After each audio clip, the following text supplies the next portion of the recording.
Ruby Franke, a controversial family vlogger who shocked the YouTube space and raised eyebrows around the world.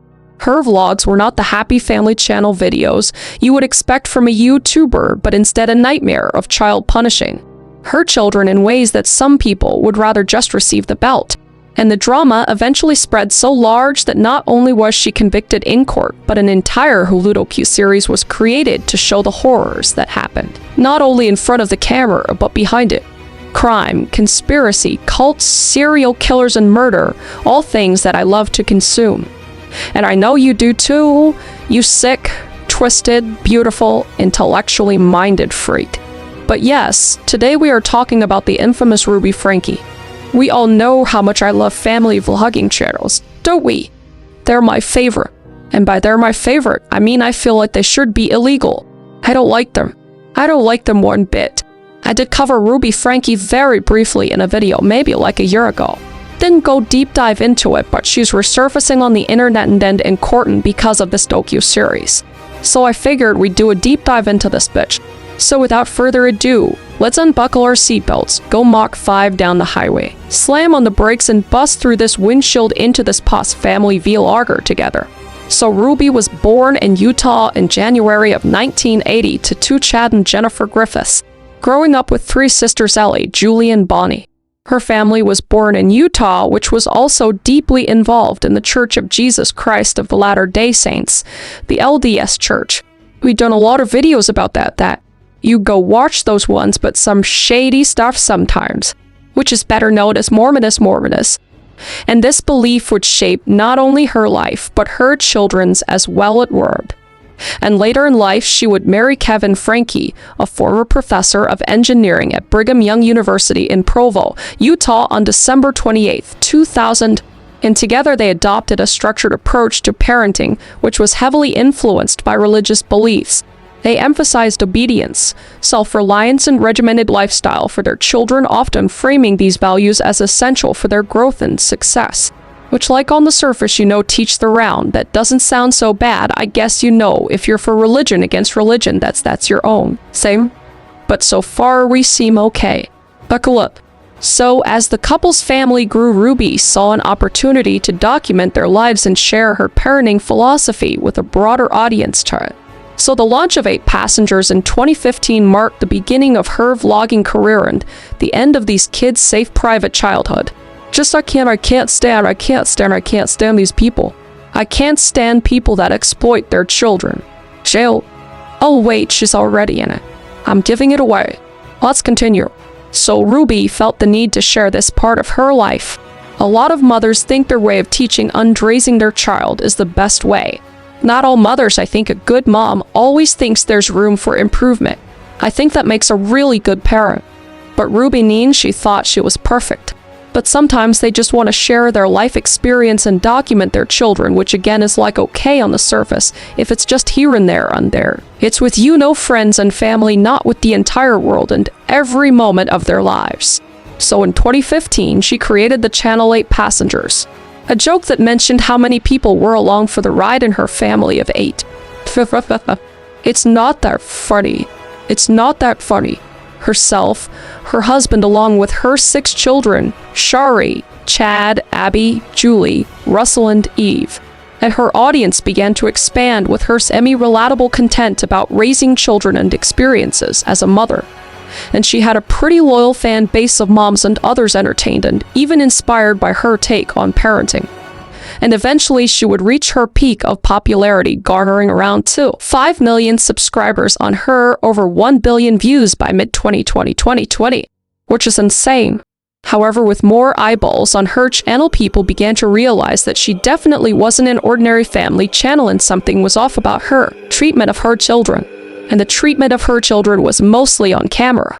The only way the audience could see their lives are going, since they're not only on flip phones, but because she's the only one allowed to use technology and record, at least from what I could gather. No texting at the dinner table. No texting, but I mean her punishments are insanely ironic by nature, because she would be punishing her child for texting at the dinner table while she had a huge camera pointed in their face. The irony is just spelled out all over the place. And one of the worst controversies was the admission on camera in one of the vlogs of one of the children, which was Chad describing how he was grounded from his room for 7 months. What did he murder someone? That's a jail.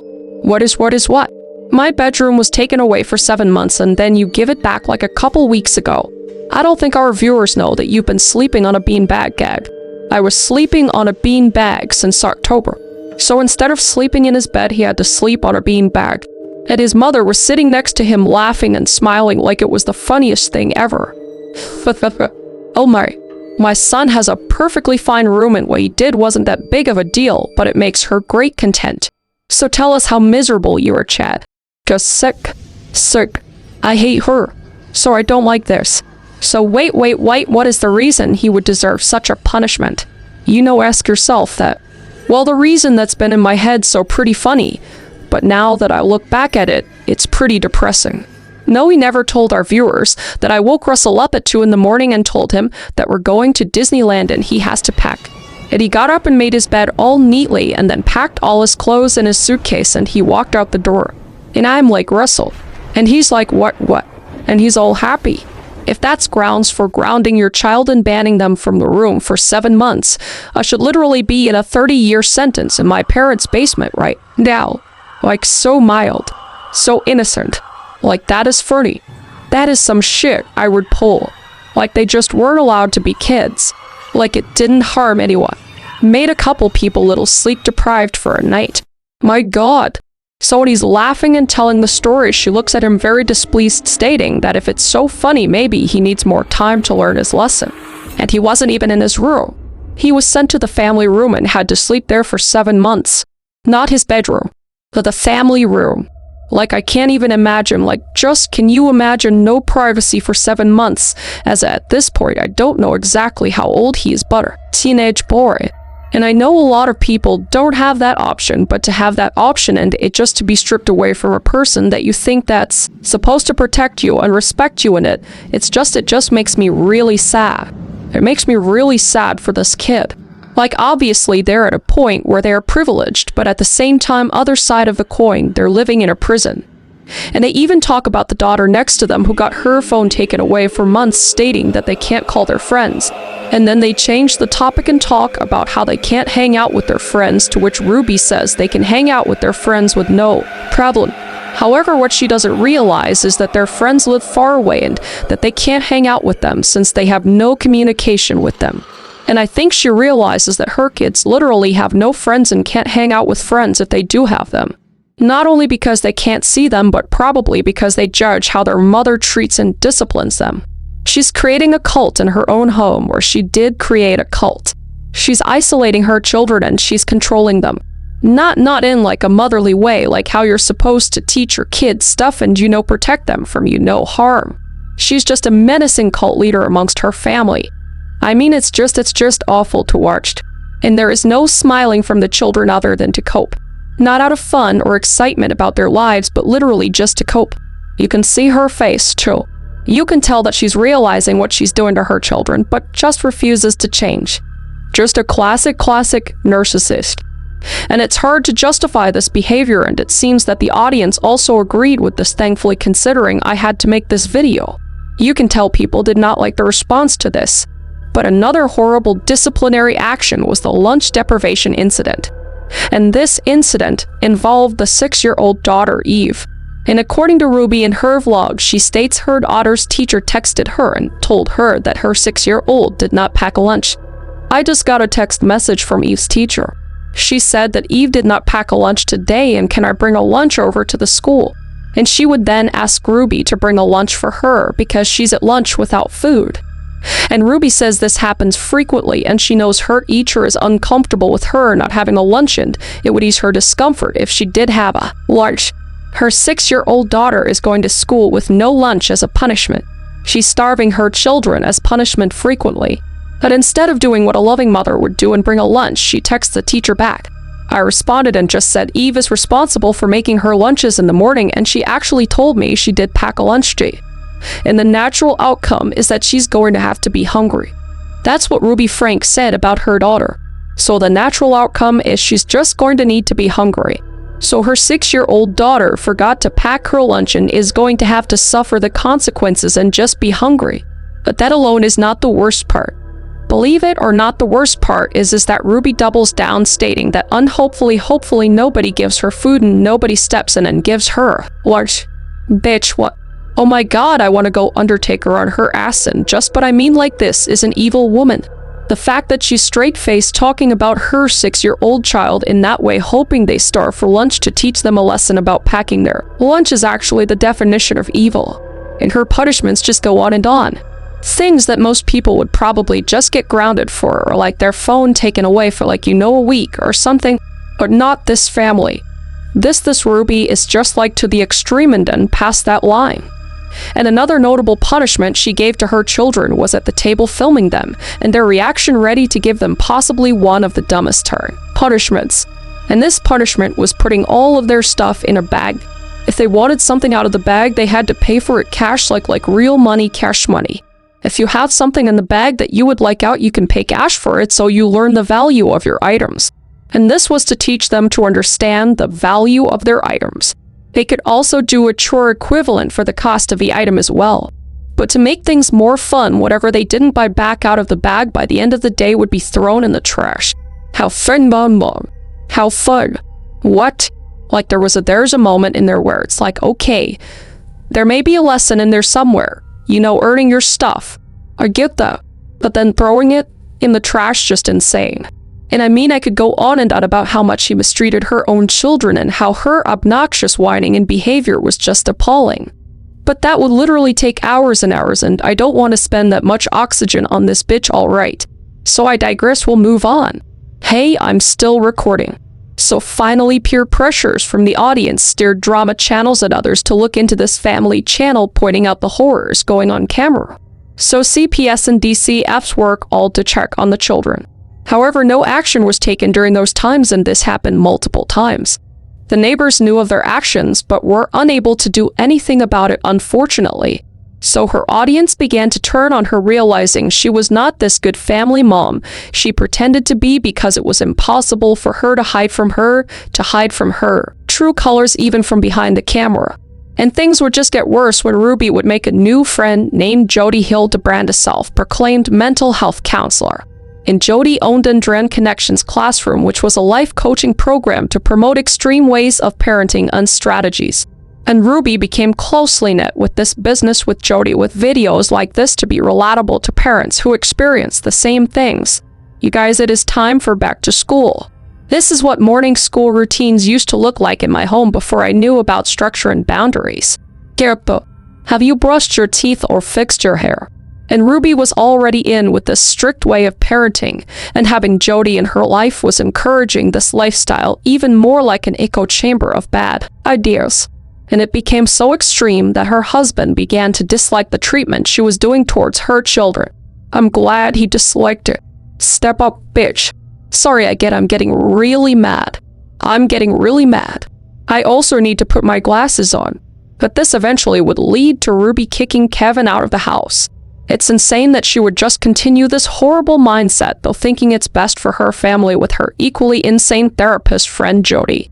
But we'll come back to talk more about her husband, because it's just a rabbit hole with him as well. His unfortunate name, Kevin, which is my dog's name, and he's a precious little angel. Not the husband, my dog. And Ruby would continue to fall out of more relationships, that of her siblings and her extended family as well. And her obsession with Jody's teachings even made her to oldest children Shari and Chad become distasteful of her, becoming vocal about her sick relationship with her new friend. It might have been more than just a little friendship, There's a lot of things going around online, but I'm not gonna say anything cause I don't know for sure. So they had already been kicked out of the house due to them being above the age of 18, which is exactly what she wanted out of her children when they turned 18, to get the fuck out of Dodge. My kids are not welcome to come live with me after they're 18. I am very straightforward about that. Chad had been kicked out of the house during her friendship with Jody. A problem that stemmed from him doing what teenage boys do, or whatever. I don't want to say it. I don't want to, because it's weird, but he did those things, made out with his girlfriends behind his mom and Jody's back while they were in the house. He confronted Jody saying like, hey, I did these things, and he felt like he needed to confess to Jody, and by doing that needed to confess to his mother as well. So he would go up to his mother and be like, hey, I'm struggling with this, I know. I shouldn't be doing this, but I am doing this. Doing what most boys would not do. Most guys would just keep it to themselves, but this guy is just like putting it on the table, being vulnerable with his mom, trying to get help. And what she did was just kick him out of the house. Jody thought it would be a good idea for me as part of my repentance process to tell my mom, so I pretty much confessed to her that while Jody was in the home, I was viewing Murphy. I was making out with girls at nighttime behind her back. And I have never seen my mom more distraught. I have never seen her or Reed in the face. I was 17 at this time. Great parenting. 10 points to Ruby and Jody. And that brings us to one horrifying day, specifically August 30th, 2023. Something would completely change Jody, Ruby, and her children's lives in an instant.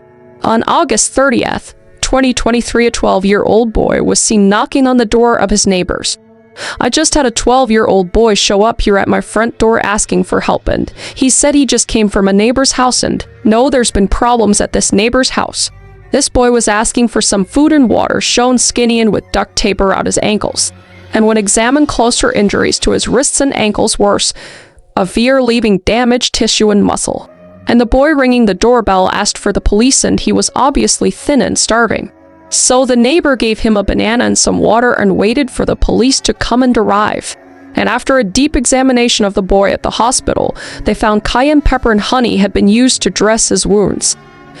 And this was due to them trying to stop an infection so they wouldn't have to bring them to the hospital and lie about what had happened to her. And looking into more details, the boy describes how he wasn't at his mother's house, but his mother's friend Jody Hildebrandt. And he then, after being placed into safety, describes how there's another child at the house, which was his sister. And this part is honestly one of the saddest things I've ever seen. When police find her, she's in a closet just sitting on the floor alone. She doesn't speak. She's sitting on the floor, not moving, no reaction. And police described she was so thin they couldn't even discern her from a boy or a girl, especially with the buzz cut that she had. So she refuses to move or leave the closet, possibly out of fear due to Jody's instructions telling her she had to stay where she was.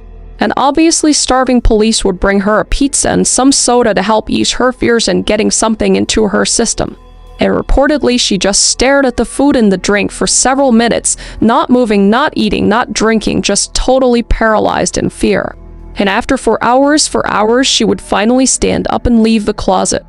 And afterwards, both Jody and Ruby were arrested, you bitches. And in the arrest, you can see Ruby annoyed in the handcuffs. For the audacity.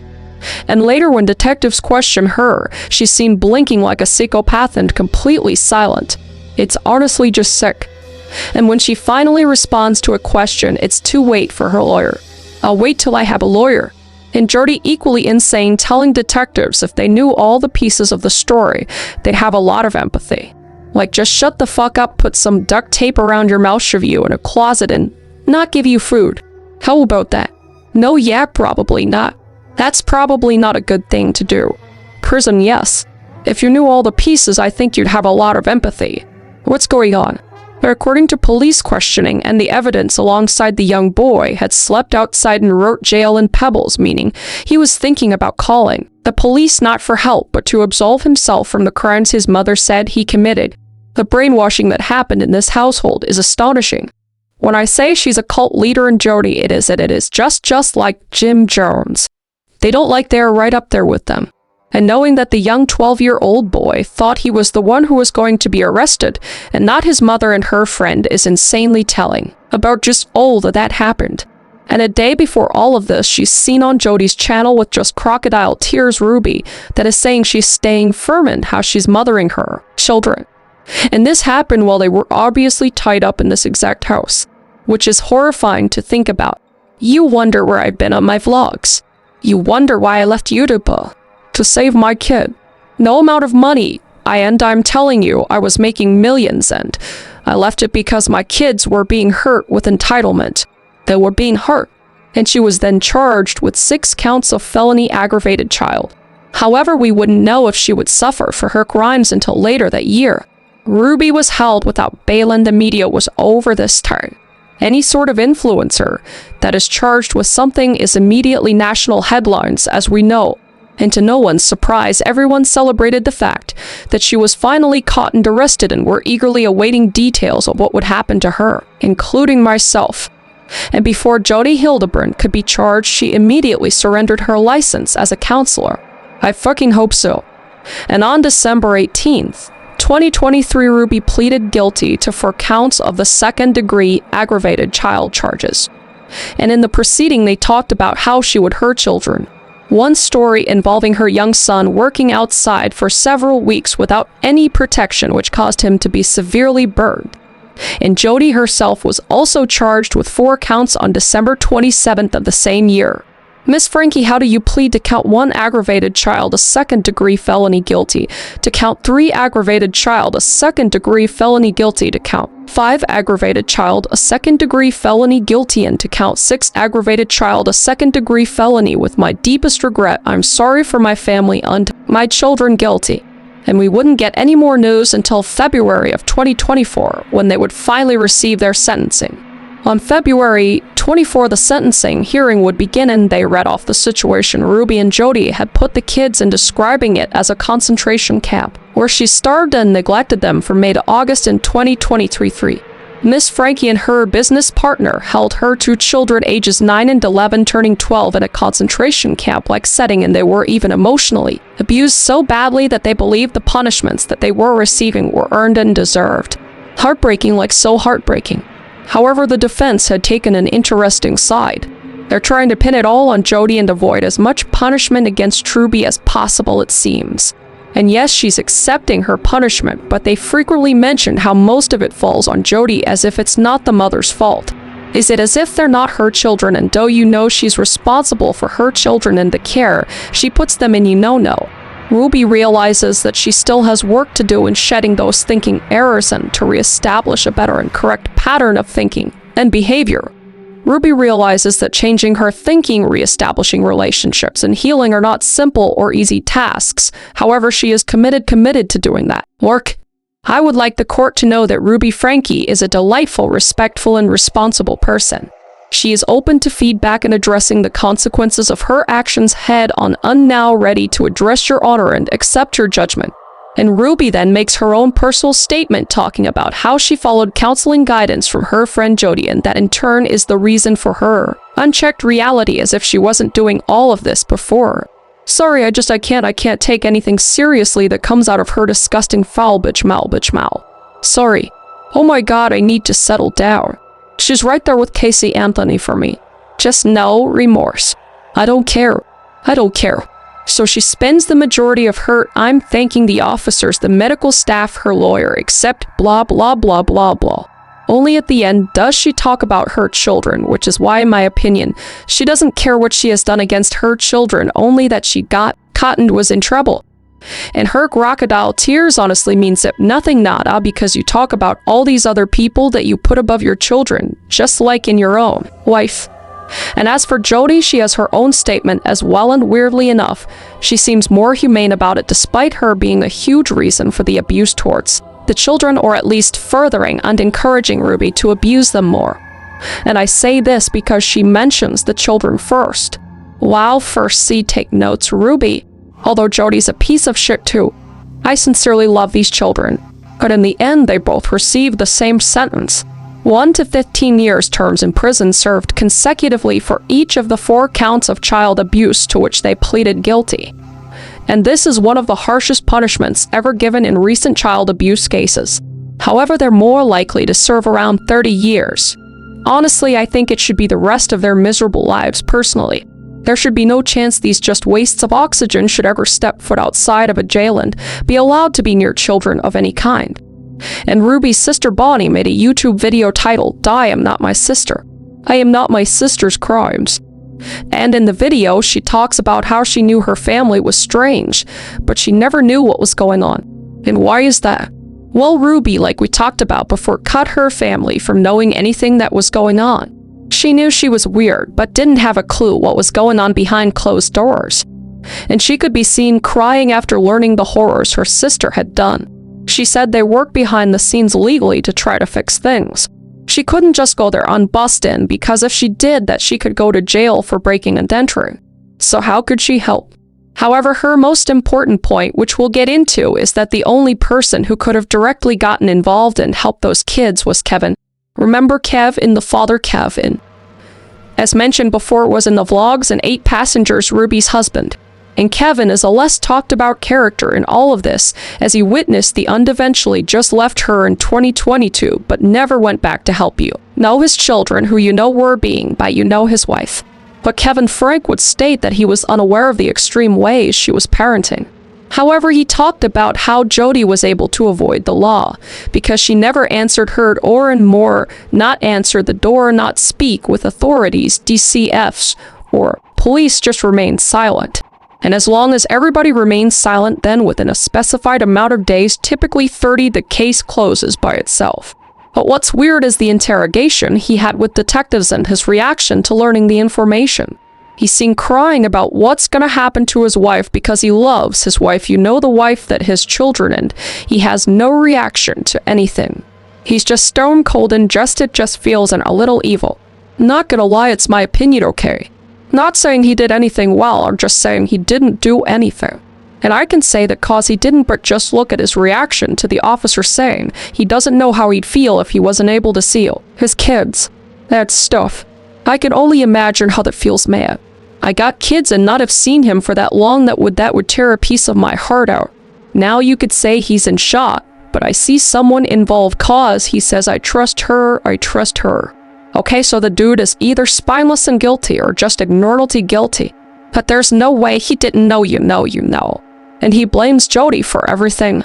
But if all of that doesn't convince you, here's police body cam footage of him asking why his daughter isn't going to be arrested for the robbery of his personal items. Explain to me again why this was not robbery. Cause it's a civil issue. It's you guys are family. She's been in the house before. You haven't been in the house in a year. She had interest in the items. She didn't take them with the intention to deprive you of them. So theft, that's the theft code. We have to prove intent to deprive you of the items and that wasn't her intent in having them. So the detective sergeant said that we're not going to charge her for anything. Okay, I'll have to do some more research on that. But you know, he's totally a loving father who just really loves his kids and wants the best for his kids and everything, you know, totally. Oh, did I mention this was 2 days after Ruby was arrested? Yeah. So after his wife got arrested for his children, he tried to get his daughter arrested for taking stuff that was hers. Yeah. Great guys. Definitely innocent in all of this too. Definitely not guilty. You know, can't say that anyway. Shari Franke, the oldest sibling who was kicked out at 18 years old, has been pretty vocal and she's very straight up. She says Jody isn't the reason for the abuse. She was like that before. Not this spineless viewpoint that Kevin takes, but she's firm with what happened. Narratives in the media kind of pinpoint Jody is the reason that things went wrong and Ruby was good until Jody came on, but I wanted to show that that wasn't the case and that wasn't my experience. And it's hard to pinpoint her kids' perspective towards their father, but it seems like Chad the son who was kicked out at 17 to hang around his father, at least in interviews. What does happiness look like for you guys? Enjoying time with my siblings. It feels a lot more free. It's wonderful to be surrounded by my children. There's laughter again. We have a lot of new furry friends. Our home is a zoo. It is a zoo. And it's funny because they chew up all the floorboards and everything. And I'm just thinking if Ruby was here, she'd be furious, but Ruby's not and I don't care and I'm happy. I do believe people can change, but there's got to be some accountability for him, you know. There's no chance he had no clue what was going on. I mean, we know he knew what was going on cause he was there for the vlogs. But again, the media has been talking about this frequently with the new Hulu show that came out earlier this year on February 27th, 2025. And the show called Devil in the Family, The Fall of Ruby Franke shows clips and videos, interviews, and more about all perspectives that had happened during the whole ordeal. And it opens up all that has happened and shows the absolutely disgusting horrors Ruby Franke committed alongside Jody Hildebrandt. Brandon, honestly, the whole thing is just unbelievably disturbing, with clips shown of how she was treating them, the arrest footage playing alongside. It's just all horrifying intentionally. This awareness of family vlogging has opened up how people include children in their media. And we've seen things similar to this in the news before with the daddy of Ivy and the horrors those children went through for entertainment. So the fact that this is still happening really shows that something needs to change. And it also talks about what was really going on with Jody and Ruby and why they were so secretive about their lives. Some people on TikTok have been insinuating a possibly private and secret romantic relationship between the two. I am not gay. I'm gonna give Ruby the time of her life. And I mean, her own son Chad talks about his own theories on how he thinks that his mom and Jody could be gay. Are you a lesbian? Yeah, I do. I honestly do. That's my personal opinion. And also, I just need to shout out Chad for being hilarious, because he's making fun of his mom for like a pen face that she does. He's got a great sense of humor, and I appreciate that, for all the shit that he's been through. But anyway, according to Shari, she states that they had a weird vibe. She mentions the fact that no one would move in with their therapist and the fact that Jody was in her bed before she moved out. And Shari, the oldest, has her own book, which involves more details about her life and the strangeness and the awfulness of Jody and Ruby. So, what about the family now? Well, it seems Chad is in real estate and is glowing. He seems much happier and can laugh off all the horrible trauma. Humor does really heal a lot of wounds, and in my personal experience as well. But I really hope that he's doing well. And Shari is happily married and states that she does not want to share anything about her wedding her husband or her children on the internet, and that they deserve privacy, and that privacy that she wasn't given, which is huge in her beliefs. Let's just give a round of applause for Shari. What a good and actually good mom. And it seems the rest of the children, Abby, Julie, Russell, and Eve, have all undergone psychological assessments and treatment to recover from there, and that they were taken into custody by the Division of Child and Family Services.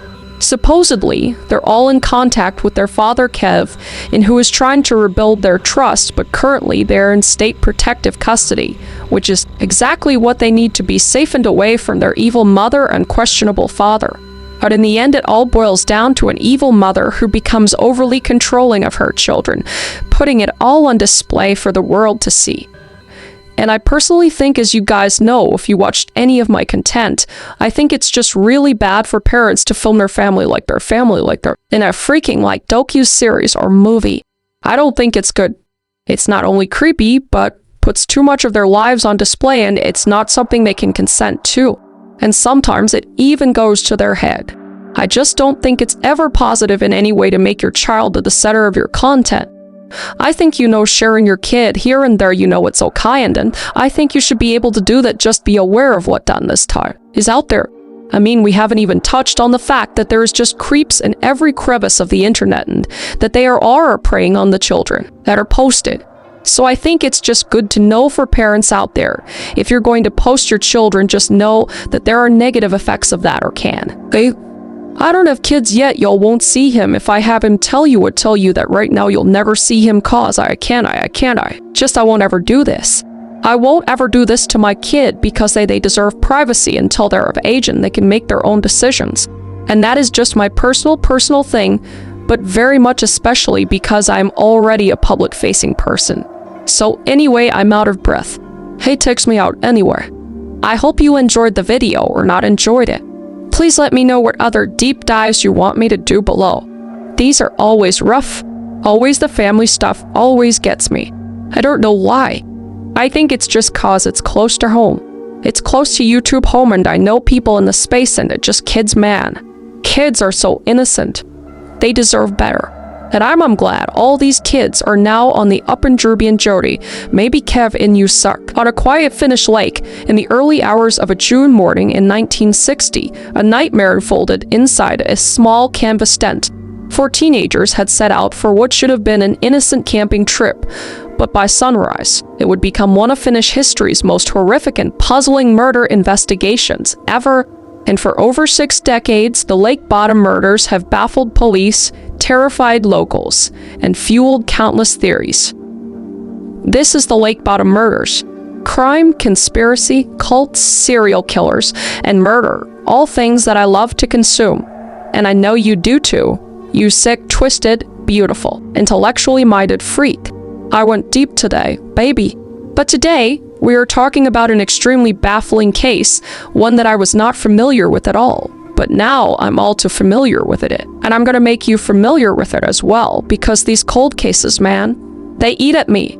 So without further ado, let's unbuckle our seatbelts, go Mach 5 down the highway, slam on the brakes, and bust through this windshield into this puzzling finished case together. So before the tragic night at Lake Bottom, the victims were ordinary teenagers, enjoying the start of summer. Maleir Emili Björklund, or Malay, often called Miley or sometimes Ira Emili, was just 15 years old in the summer of 1960. In fact, she was only days away from her 16th birthday at the time of the camping trip, and she was a resident of the Helsinki suburb in Vanata. And Malay was, by all accounts, a typical Finnish teenage girl. She enjoyed school breaks, spending time with friends, and looking forward to adventures in the outdoors. And she was dating 18-year-old Nils Gustafsson, and the two planned to share this double-date camping trip with another couple. And the other couple was Anja Tolikki Maki, who was also 15 years old and was Malay's close friend. And the two girls were classmates and neighbors in Vanata, and they decided to go camping together as a fun excursion to kick off the summer. And she was dating the fourth member of the group, Sipo Boaman, and her father was initially against the trip, but her mother was able to convince him to let her go. So in June 1960, Finnish summer days were long and bright, so a very enticing time for young teenagers like Anja to enjoy nature. And with her good friend Malay, and with their boyfriends along, Anja anticipated a night of laughter and memories by the lakeside. So Seppo Antero Boaman, who was 18 years old, was one of the two older boys in the group, and he was also from Vanata. And Seppo was best friends with Nils Gustafsson, so they were all really good friends. The two men specifically likely bonded over school classes, hobbies like motorcycles, and plans for the future. So at 18, Seppo would have been either just finished with secondary school or about to enter military service, as was customary for Finnish youths around that age. And physically, Seppo was a very able-bodied teen, and he actually worked as an apprentice electrician. And as the older boyfriend, Seppo might have felt responsible for the safety of the group during this trip. And he rode his motorcycle with Anja on the back to the campsite, carrying gear and in high spirits for the night under the stars. And Nils Gustafsson, who was also 18 years old but slightly younger, is the most complex figure in the story. At the time of the trip, Nils was an athletic blonde teenager from Vanata, known to be popular, outgoing, and fun-loving. And he was Seppo's best friend, as we know, and Malay's boyfriend. And Nils had just reached adulthood at 18, and like Seppo, he enjoyed riding motorcycles. So obviously, the two men each had a motorcycle, which they used to ferry their girlfriends to Lake Bottom. And Nils, by appearances, was also just a normal teen, excited for a camping adventure with his sweetheart and close friends. So these four teenagers formed to couples in a tight-knit friend group, and everyone in the group got along and looked forward to spending time together. In essence, this was a sweetheart's getaway for two young couples, and the dynamic was likely typical of teenagers joking around, a bit of flirting between the couples, and mutual trust. And there was no indication before the trip of any serious tensions or conflicts among them. And it's important to note these positive relationships because later on, some theories would suggest some internal strife or jealousy, but we'll get into that later. So at least at the outset, all four seemed happy to be together, and little did they know that this camaraderie and youthful adventure would soon turn into a scene of unimaginable horror. So Saturday, June 4th, 1960, was the day the group set out for their camping excursion. And the teenagers, as we know, chose Lake Bottom, or in Finnish, Bottomjärvi, which was a scenic lake about 20 km west of Helsinki, as their destination.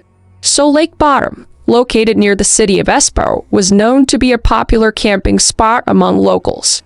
It was just a place where campers could pitch a tent, swim or fish, and just enjoy nature. And it's described as a large, tranquil lake surrounded by villages and forests of birch and pine. In other words, an ideal setting for an overnight outing in the wilderness without being too far from home. And the decision may have been spontaneous or planned in advance, and sources aren't clear on exactly who suggested it, but all four eagerly agreed, and that's what we know for sure. And all of them being from the city of Venata, a relatively short distance away, made Lake Bottom an attractive and convenient spot for a quick getaway. And the boys, Nils and Seppo, wanted to make use of their recently acquired motorcycles and were excited to take their girlfriends on a ride-in-camp adventure. So with parental permission sorted as needed for 15-year-old girls and their destination picked, the stage was set. So the group packed light as typical for overnight camping, and they had a single tent large enough to accommodate all four of them, which emphasized the coziness of their plan, roughing it, if you will, together under one canvas. So they were all staying in one tent, and they likely brought sleeping bags, some food and treats, and other essentials. Because they weren't traveling by motorcycle, everything had to be very compact. So we don't know if they carried any weapons or protection like a hunting knife for camping. Nothing of the sort is mentioned. So it appears they did not anticipate any danger from people or animals. And it's worth noting the natural phenomenon of the white night in Finland, which they were set to experience because in early June at that latitude, the sun barely dips below the horizon, meaning nightfall is more of a prolonged twilight. And one writer describes these white nights as having a strange grayish light, like someone dialed down the brightness for a few hours, and an almost eerie silence. So this ethereal atmosphere can be magical for campers, and for our four teenagers, the never-quite dark night was probably part of the thrill. And upon arrival, they would have seen a very picturesque lake and beautiful natural surroundings. And the area was also known to have a kiosk, which is a small convenience stand run by a local man and oft unhosted campers and hikers. And it's not clear if the teens stopped at the kiosk or interacted with locals upon arriving, but they proceeded to pick a spot for their tent. And they chose a spot along the shore for pitching the tent, a flat clearing not far from the water. And by all accounts, their arrival and setup went very smoothly. And Nils and Seppo likely helped each other assemble the tent, while Melee and Donjar might have laid out sleeping bags and gathered firewood. So with their camp established, the journey concluded and the leisure began. So the daylight hours of June 4th passed uneventfully, unpleasantly for the group, by all accounts. And the afternoon was likely spent in typical camping pastimes, possibly swimming in the lake's cool waters, lounging on the shore, and exploring the woods. And according to later reports, nothing unusual happened during that day. The friends enjoyed each other's company and the freedom of being out in nature. And the evening of June 4th was still bright due to that white night effect, but eventually a gray dusk settled. And at some point, the teens retired to their tent for the night. And for people in one tent would have been a very snug fit, and they likely arranged themselves with the couples next to each other. And based on diary evidence and witness accounts, the group did not venture away from their own campsite to socialize that night, at least not according to initial statements. So as far as the teens were concerned that night, they were alone and secure in their campsite. Now allegedly, there was mention of the boys being drunk in Melee's diary, but they would fall asleep and woke up around 2. Saroam, after which the boys got up for a bit, and the girls fell immediately back to sleep. And eventually they were all asleep inside their tent, and the night was calm, with the lake waters gently lapping in the pale night sky above. And it should have been a peaceful slumber in a beautiful place. However, as the early morning hours rolled around, an unknown terror crept toward the unsuspecting campers. So at approximately 4:00 to 6:00 am on June 5th, an unknown assailant launched a frenzied attack on the 4 sleeping teenagers. And the evidence indicates that the killer struck from outside the tent, slashing and bludgeoning through the tent's fabric without ever entering it. In other words, the perpetrator used the tent itself as a barrier, blindly stabbing and swinging at the victims through the canvas walls. And the weapon was most likely a knife, possibly accompanied by a heavy blunt instrument. But the assaults were extremely violent and swift, and the teenagers were caught completely off guard because they were sleeping. And you could only imagine the confusion and terror inside that tent. with the sounds of the canvas ripping and screams of pain and the sudden realization that they were under attack. So the tent itself quickly collapsed onto the occupants during the onslaught, and much later witnesses would recall seeing the tent in a flattened state, as if it had imploded on itself. Investigators believe the assailant first cut the tent's guidelines or supports, perhaps to trap the victims inside the tent, and then stabbed downward through the material. But all 4 teenagers were injured in this gruesome attack, and 3 would not survive. But despite the viciousness of the attack, none of the victims managed to escape or fully fend off the assailant.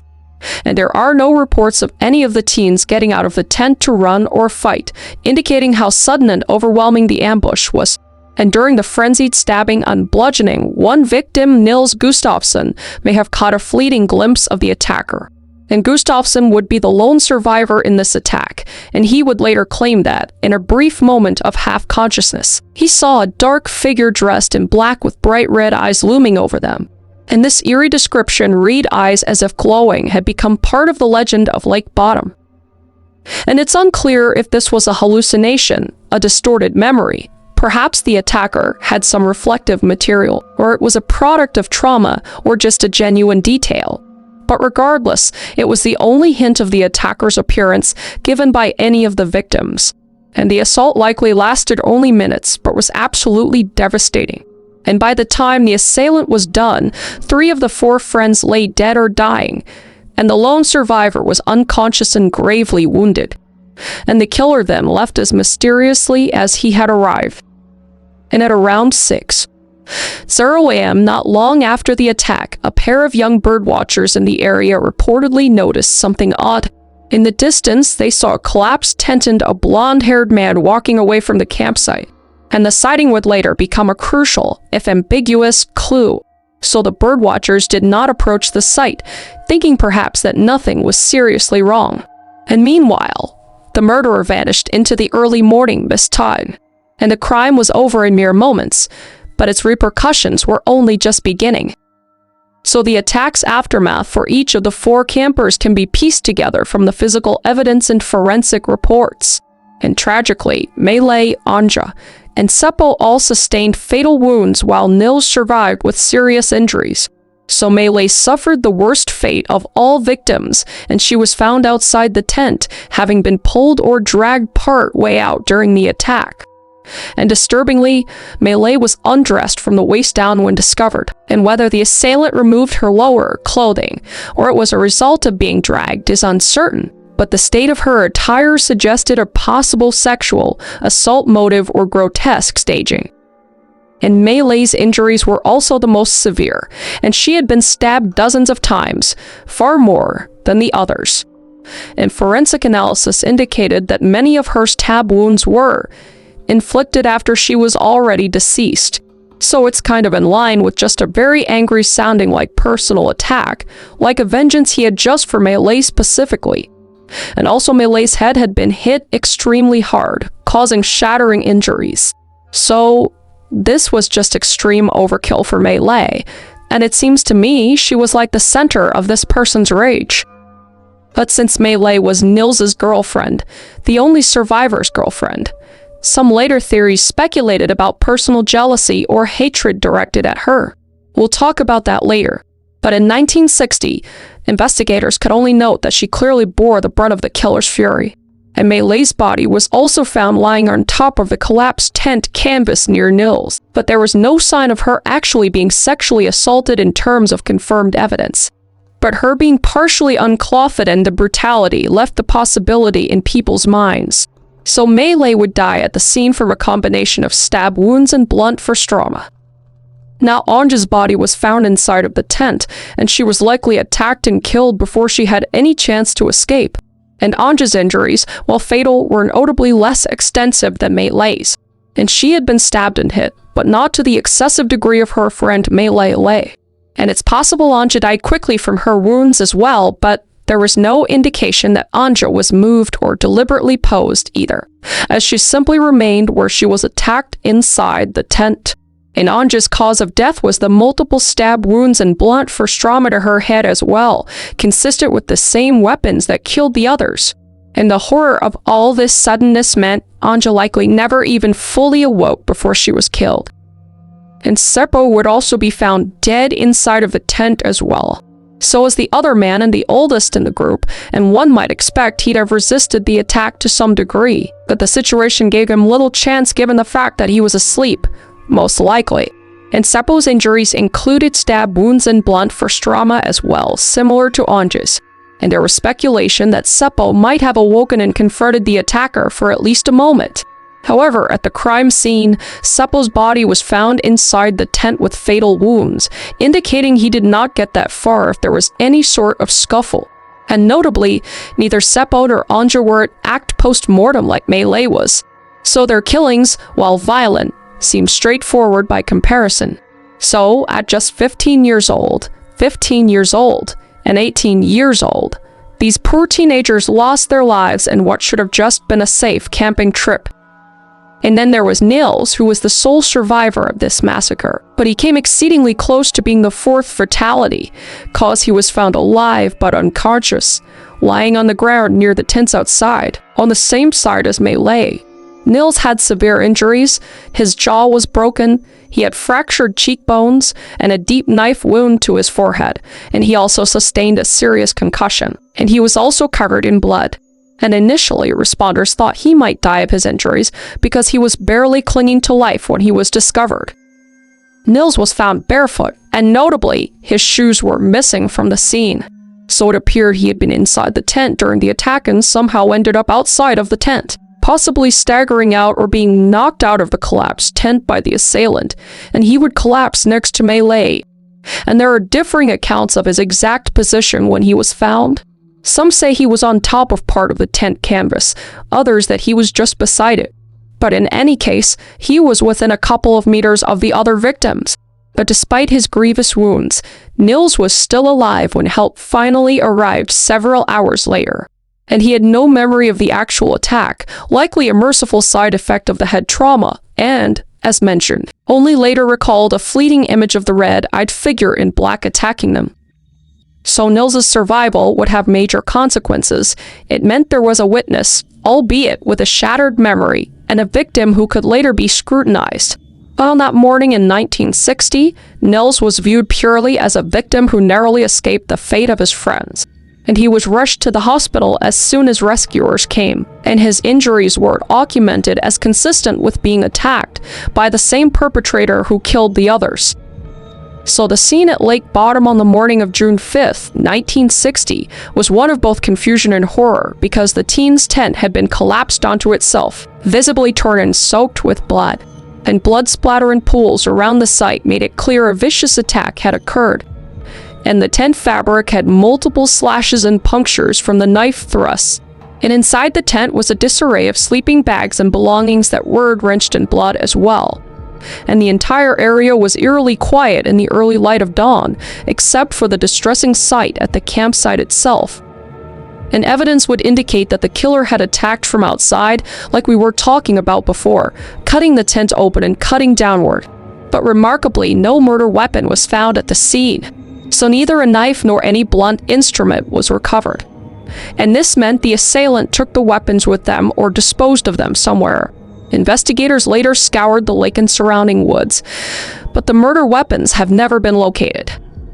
And another baffling aspect was that several of the victims' personal items were missing or oddly displaced. Like the keys to the teens' motorcycles were gone, yet the motorcycles were left parked near the campsite untouched, which is odd. And wallets and some articles of clothing were also reported missing. And most peculiarly, Nils Gustafsson's shoes were nowhere to be found at the campsite. So this was strange because one would expect shoes to be left by the tent entrance or inside. And an intensive search was launched for these missing items, and in the days to follow, some of the missing clothing on Nils's shoes were discovered about 500 meters, which is about a half a kilometer away from the tent hidden. It was as if the perpetrator had gathered certain items and stashed or tossed them while fleeing. And the shoes in particular would later become crucial evidence. But in 1960, it was simply perplexing to find them so far from Nils, who again was found barefoot. So, why would a random killer take the time to remove and hide a victim's shoes? Does it really add up or make sense? I mean, none of this makes sense, but that's particularly odd. So the crime scene presented investigators with a chaotic mix of clues, intense violence, missing belongings, no obvious motive. And also notable, aside from the birdwatcher's account of a blonde man walking away at dawn, there were no eyewitnesses to the crime itself, and the other campers in the area did not hear screams, or if they did not realize what it was. And it's possible that any cries were muffled by the tent and the quick, incapacitating nature of the attack. And the scene was remote enough that help did not arrive until hours later, meaning the crime scene set exposed to the morning. And sadly, the way the scene was handled next would introduce its own set of problems. So despite the attack occurring around dawn, around 4:26 am, it would be several hours before the victims were actually found and help arrived. And the first people to notice something was wrong were the aforementioned small group of boys who were out bird watching in the area around 6:00 am. And they continued on their way, not immediately realizing that they may have witnessed a murderer fleeing. And as a result, the crime scene remained unattended for several more hours.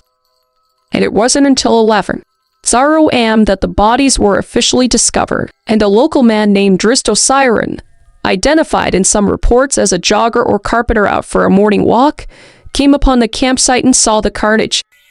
And he saw the tent flattened and bloodied, and the unmistakable sight of bodies either on top or inside the tent.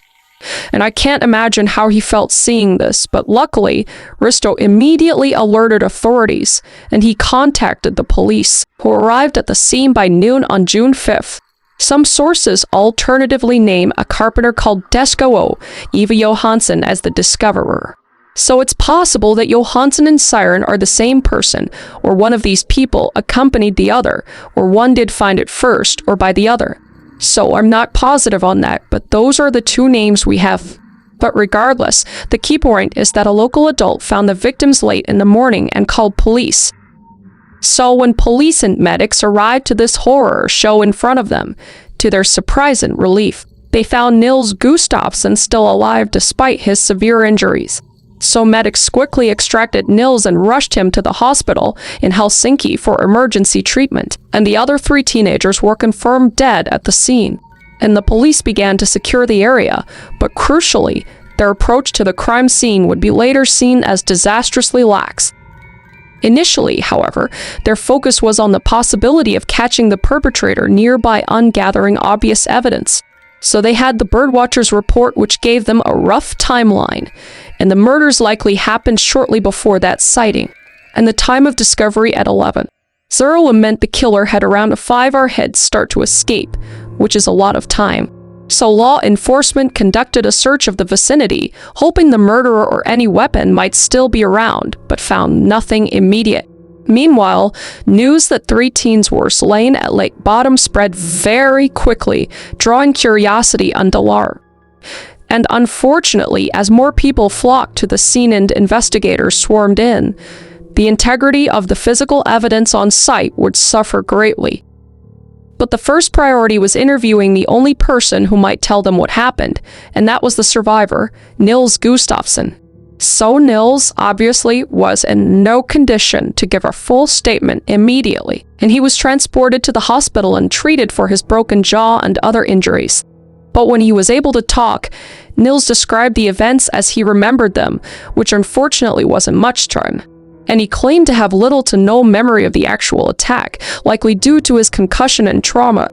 But Nils asserted that the night had been uneventful until he woke up in pain during the assault, and he recalled seeing a shadowy figure dressed in black attacking the tent, and said that this person had bright red eyes, an image that stuck with him from that split-second glance. But beyond that, Nils could not recount a clear sequence of events, and he did not remember any argument or disturbance before the attack, reinforcing that it just came without any sort of warning. And he couldn't say how he ended up outside the tent either, and presumably, he lost consciousness at some point in the struggle and woke up much later in the hospital. And over the days and weeks after the incident, Nils was interviewed multiple times, but his story remained that he remembered almost nothing. And this frustrated investigators who hoped for an indication, or at least a clue. And the birdwatcher's comment of seeing a man with blonde hair wasn't much to go on, and it was a slim lead in Finland especially, where blonde hair is very common. So it didn't narrow things down much at all. And importantly, at this early stage, police considered Nils Gustafsson a victim, not a suspect, cause his injuries were so severe and extensive that it seemed implausible he was anything but an attack party. In fact, decades after, Gustafsson's consistent claim was that he suffered a memory blackout and survived by luck, and he was generally believed. But Nils's last memory before the attack, aside from the attacker's image, was of the friends happily arriving and settling in the campsite itself. And everything after that turned into a nightmare he largely could not recall. This incomplete account with no motive, no clear perpetrator identity, meant that from the very beginning, the Lake Bottom case hinged more on physical evidence and investigative work than eyewitness testimony. And with Nils unable to name or describe the assailant in detail, the police had to cast a wide net in their investigation. And unfortunately, as they started that process, some critical mistakes would be made. And one of those major mistakes was that the police didn't cordon off the campsite adequately, as after they arrived around noon, multiple officers and even volunteers traipsed through the site without full regard for preserving evidence. In fact, crowds of people, including other police, locals, journalists, and curiosity seekers, were allowed to wander around the scene in the immediate aftermath, which, it doesn't make sense to me. But okay, it's a different time, I guess. Not really, it's 60 seconds. There's a lot of crime going on anyway. But the result was that footprints, potential trace evidence, and the original positions of items got trampled or moved. And later analysis slammed this as a serious contamination of the crime scene. And another issue was record keeping, because reports suggest that investigators failed to systematically document the scene before disturbing it. And photographs were far and few between, with only a handful of crime scene photos that actually exist, and some were taken after things had been moved. So, like, useless essentially. The precise measurements of distances on items' locations were not logged, which would severely handicap the forensics. Recognizing that items were missing, like the keys, wallets, clothing, and shoes, the police organized a search of all the surrounding area. And in doing so, they made yet another blunder by bringing in soldiers to comb the woods around the lake. And while well-intentioned, this resulted in dozens of additional people stomping through potential evidence zones. But the soldiers and searchers, as we know, did manage to find some of the missing items as mentioned, like Gustafsson's shoes and some clothing about 500 meters away. But several items, including the motorcycle keys and presumably the murder weapons, were never found. And these just early lapses gave the killer a tremendous advantage, as by the time the scene was cleared of contamination, any subtle clues like fingerprints, hair fibers, or shoe prints from the perpetrator were likely destroyed or hopelessly intermixed with others. And investigators were largely left with the victims' bodies and belongings as evidence, plus the accounts of the people like the birdwatchers. And another challenge was motive, as the crime did not immediately suggest one. Robbery didn't fit well since valuable motorcycles were left and only some personal items taken, possibly as trophies, potentially, cause we know killers do that. Ansah was considered because of Maylay's state, but aside from her being partially unclothed, evidence was inconclusive. And Ansah's motive also didn't explain the males being killed as well at rare. And a crime of passion or personal conflict seemed unlikely given all victims were presumably friends and asleep at the time. So police were dealing with a bizarre, seemingly senseless massacre, and in the absence of obvious leads, they started exploring the idea of an outside attacker just roaming the area. And they questioned local residents, unknown troublemakers. And early on, one name emerged from locals' whispers, and that was a man who ran a nearby kiosk who had a reputation for hostility towards campers. We'll discuss this soon. However, initially, officers had no hard evidence against any particular individual, and no clear suspect emerged in the initial phase. The only description was the blonde man seen walking away and the red-eyed man in black. So police created a rough composite image based on the sighting and Nils's vague recollection, and basically it was just a generic idea of a blonde, possibly tall man, so you might as well have just drawn a stickman. And checkpoints were not immediately set up, paused by the time they considered it. Hours had passed and any culprit was long gone. And as days turned into weeks, the investigation just continued to struggle, and the botched crime scene handling meant that a wealth of forensic evidence was lost. And one newspaper even later harshly criticized the police, noting that careless onlookers and even curious campers all but destroyed the murder scene after police had left. And in these early weeks, investigators did their best with traditional detective work, interviewing anyone who might have been near Lake Bottom, checking alibis of local ex-convicts or mentally unstable individuals, and sending out alerts in case a bloodied suspect turned up at a hospital. And one actually did. But with each passing day, no arrest was made and the case began to cool down. And the groundwork, or lack thereof, laid in this initial investigation would deeply affect the decades to come, and leads that might have been solved with solid evidence turned into mere speculation. But still, the police did pursue several theories and suspects in the months and years after the murders, some plausible, some more far-fetched. We will now turn to those suspects and theories that emerged as detectives and the public tried to answer the burning question: who killed the teens at Lake Bottom? So with an unknown assailant at large in the community in fear, numerous suspects and theories surfaced in the aftermath of the Lake Bottom murders, and investigators looked at local characters with bad reputations, potential drifters or outsiders, and even the surviving victim himself. And over the years, speculation ran rampant. Early on, attention focused on a local resident named Karl Valdemar G. Y.L. Elstrom, infamously nicknamed Kiosk Man, because he ran a small kiosk in the campground near Lake Bottom. And G. Y.L. Elstrom was well known in the community, and not for good reasons, cause he had a history of hostility toward campers and young people in the area. Locals recounted that he would often shout at or harass people who came near his property.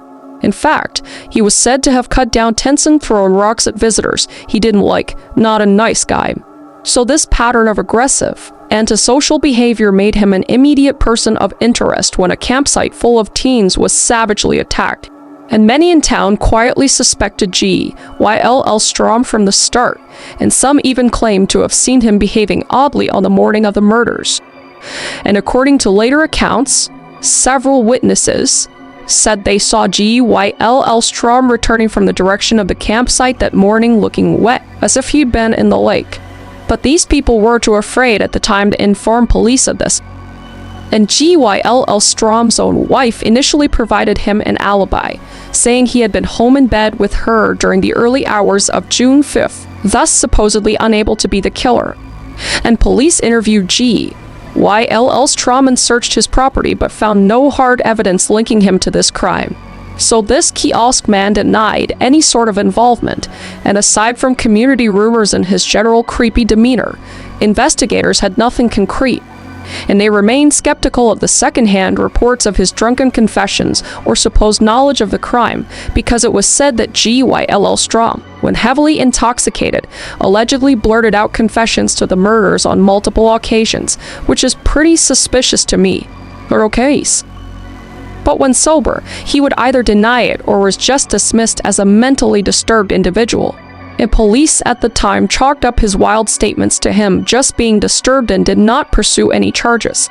However, G. Y.L. Elstrom continued to draw suspicion, and he did nothing to help his own case in 1916 when he died by drowning in Lake Bottom, apparently by deleting himself from life. And according to local lore, G. Y.L. Elstrom, in a final note or conversation, hinted at guilt for the murders, though the exact details are murky.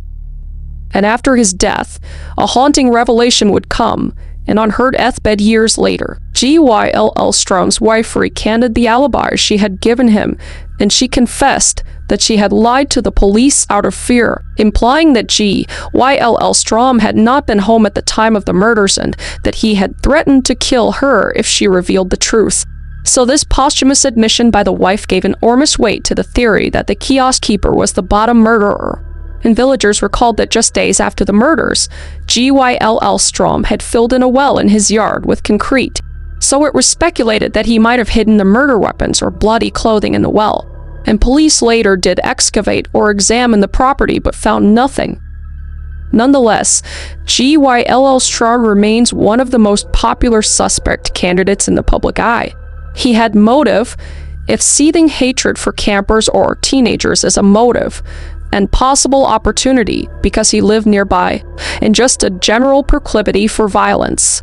So locals have long believed that justice was never served if indeed Kiosk Man was the killer and managed to escape punishment by ending his own life.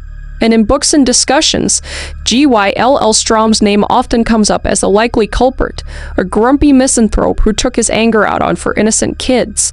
But officially, however, Gyll Strom was never charged.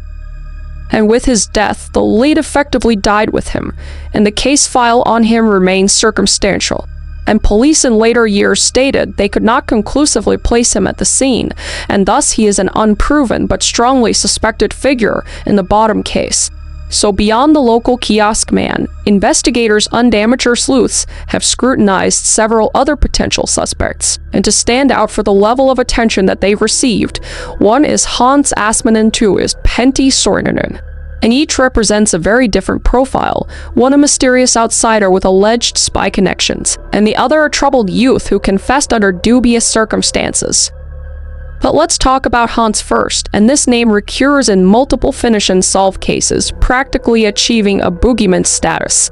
Because Hans was a German-born, naturalized Finn who lived not far from Lake Bottom, and rumors swirled that he had been a soldier, even an SS guard at Auschwitz, and later possibly a KGB spy in Finland during the Cold War. Not people you want to be associated with necessarily. And whether or not the espionage tales are true, what put Assmann in the Bottom investigators' sights was his suspicious hospital visit on June 6, 1960. Remember when I mentioned that there was a man that walked in bloody at a hospital that night? This is the man. Because the very day after the murders, according to hospital staff in Helsinki, Assmann showed up wearing clothes covered in red stains and with black dirt under his fingernails. And he behaved nervously and even pretended to faint or be unconscious at one point.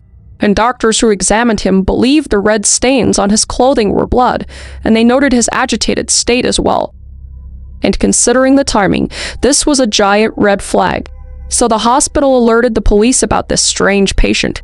However, when briefly questioned, Assmann had an alibi and the police stated that he was able to account for his whereabouts during the Bottom murders.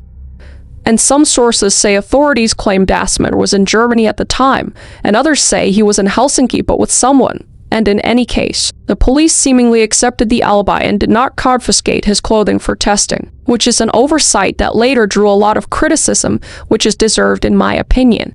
But Assmann notably also matched the limited description of the suspected killer because he had long blonde hair at the time and was fairly tall, and he looked eerily similar to the police sketch of the suspect. And intriguingly, after a newspaper published the birdwatcher's account of a blonde man seen leaving the tent, Assmann cut his long hair short. Oh, that's suspicious as well. And to some, this signaled a guilty conscience altering his appearance.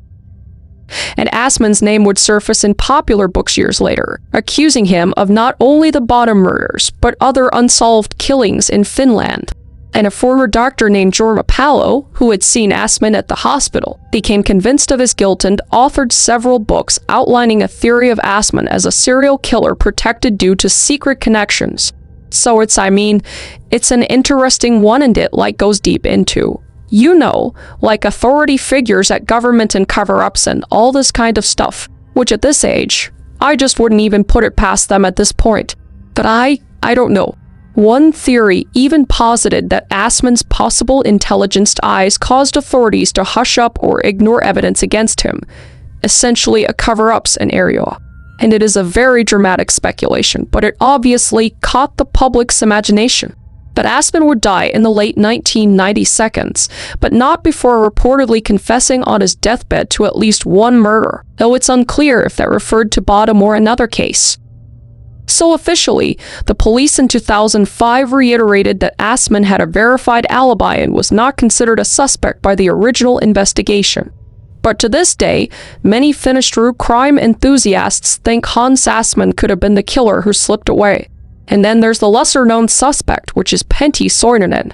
Sorry if I'm saying that wrong, but he was a troubled Finnish man who during the mid-1960s was serving a prison sentence for other crimes. And he allegedly boasted to a fellow inmate that he was responsible for the Lake Bottom murders.